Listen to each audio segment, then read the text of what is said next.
I have just found an adorable life hack alert. Look at these little bears with bow ties. These are toppers for fruit pouches or yogurt pouches or puree pouches, whatever pouch.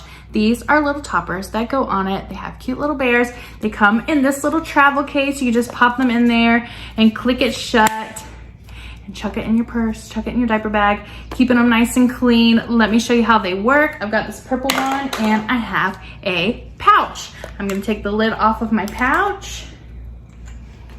I'm gonna take the nipple side, not the bear side. The bear side is the cap. We're gonna push it right down onto our fruit pouch. And you'll see the fruit does not come out until your baby bites down. And that's how the fruit comes out. So I think that is just so handy. They can squeeze it all they want to. It shouldn't make a mess.